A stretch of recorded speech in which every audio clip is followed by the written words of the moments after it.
Hi, I'm Christine McKay with Northridge Publishing, and we have Tiffany Hood with us today. She's been brave enough to accept our Make It Your Own challenge for May. So Tiffany, when we sent you the picture of our May inspiration piece, what were your first thoughts when you saw the gorgeous layout by Pamela Young? You know, I thought that it was so beautiful. I thought, you know, if I had created this, I wouldn't want to put it in an album. I would want to hang it on the wall. It was that pretty. So my inspirational project was something that I would want to hang up on the wall. And I think that this is such a good interpretation of Pamela's layout. Kind of walk me through and tell me how you created this. You know, it's kind of a literal interpretation of her layout. I love the way that her photos were laid out, and I love the banners that were underneath them, the pennants. And so I kind of just took exactly what she did, and I made a welcome sign for my door. And on her layout, she has individual photos of a child with a wood grain background, and I loved the wood grain background. So I thought of this paper pack by My Mind's Eye. Which this is one I love this collection. Because I do too. You're right, it kind of has that wood grained, you know, kind of that vintage texture, but they're all bright, fun colors. Exactly, perfect for spring.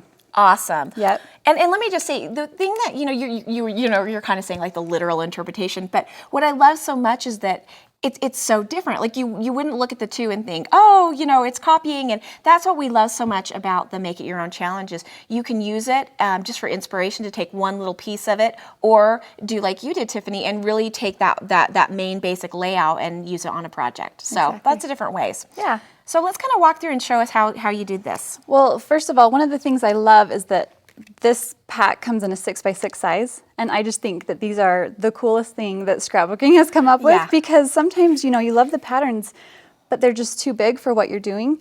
So I went and found this 6x6 paper pad, and if you look, it's like the perfect size for this. So it has nice fun spring colors, and it has, you know, the wood grains. And all I did was I cut these in half so that I had several 3x6 pieces of paper. So there's really not a whole lot of intricate cutting at all. No, straight lines, that's it. I love it. I like straight lines. I know, easy. I don't like to measure. I don't know if you know that There's about no me. measuring either. No measuring. Well, there's one measuring. So all I did was I measured the length of my board and I divided it by 7, just because there's 7. I think I could do that. You could probably do that. But even the board itself, I just bought it already routed, and all I did was paint it white. So super simple. Perfect. Yeah.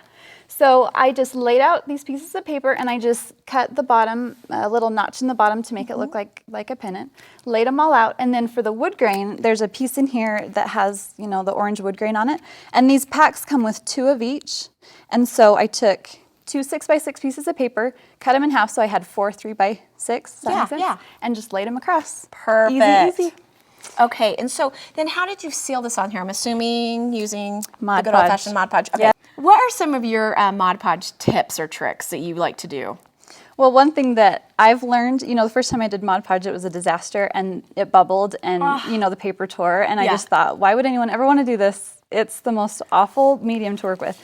But I learned one tip that I love that I can show you. Okay. That makes it so that you get everything perfectly smooth. Because this is, I mean, that looks like it was just like varnished on. It's so perfect. And the other thing I love about Mod Podge, I do this on home decor projects, because if this is going to go on my front door and it's going to get wet, you know, the Mod Podge kind of seals the paper and protects it from the rain. So I love that. And it protects it from fading in the sun. So what I do when I Mod Podge, so I'm going to just, you know, embellish a little clipboard here. Okay. I cut my paper to size just like I did here, and you're going to start from the bottom and work your way up just like you would when you're scrapbooking. Okay. But instead of using scrapbook adhesive, we're going to use our Mod Podge as our glue. So what I like to do is I like to paint my Mod Podge directly onto my paper instead of onto my wood or my plastic or my metal or whatever I'm using. And don't be scared, just use a lot. Do you find that like, do you have like a particular brush that you prefer, or? I always use sponge brushes. Okay. And I like them because they're inexpensive and you can just chuck it. And you can just throw them away. You know, if you wash them good enough, you can reuse them. But for the most part, with the Mod Podge, you have to just toss them, which is fine.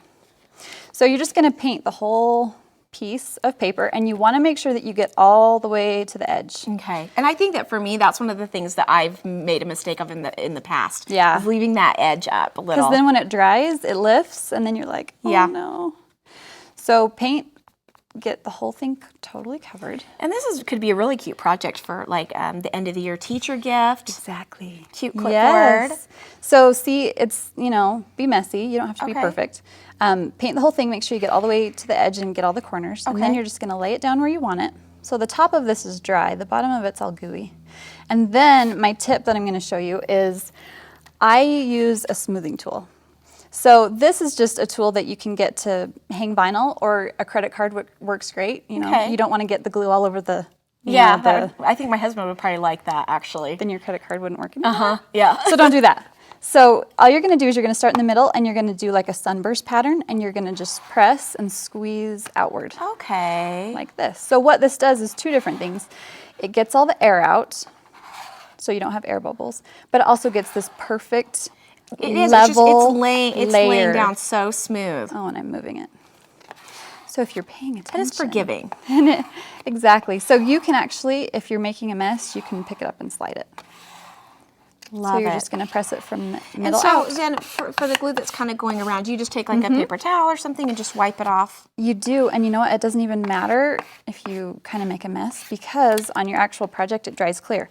So after you smooth it all out, the last thing you're going to do is just dip your brush in your Mod Podge one more time, and you're just going to go over the whole thing with just an even coat. And do you usually let it dry first, or have you found that this works perfect just to do, I'm just like, see, I love that. I'm all about shortcuts. Love it. So you're just going to paint, and I'm making a mess on my craft mat. You're just going to paint a nice even layer over the whole thing, and just make sure that you get all the edges. Okay. And even though you can't really see the brush strokes, I still kind of want to make sure that it's make them all in the same direction. Then if you wanted to embellish even further, go find some cute little flowers or a tag or whatever. And you want to let this dry before you, add more over the top. So we're going to pretend that it's dry. Okay. But it takes about 10 minutes to dry, and then you just repeat with every layer. You just paint a nice even coat over your next embellishment. And this is a great project to use up any miscellaneous leftovers that you have from other kits that you've purchased. That's what you could really make a ton of gifts with this. Or I've even seen women hang these in their kitchen to put up their receipts or coupons. So there's a lot of different things that you can do with the clipboard, and I love what you're doing is, making it something rather than just gluing on some paper, like you said before, with putting it on your front door. With the Mod Podge, you're making it so it's durable. So if it's in your kitchen, that it's not going to get that splash of water on it or whatever. So thank you so much for stopping by. Love it. I'm totally. See, I usually will let it dry between every layer, which is why I don't Mod Podge a lot. So I'm totally going to try this technique. Tiffany, do you have a blog or a website that our readers can follow you at? I do. It's www.rhinestonesandribbon.blogspot.com. Thank you so much for stopping by. Thank you for having me. If you haven't picked up the May issue of our Scrapbook Trends magazine, it is on newsstands now, or better yet, you can get your very own subscription by simply going to northridgepublishing.com.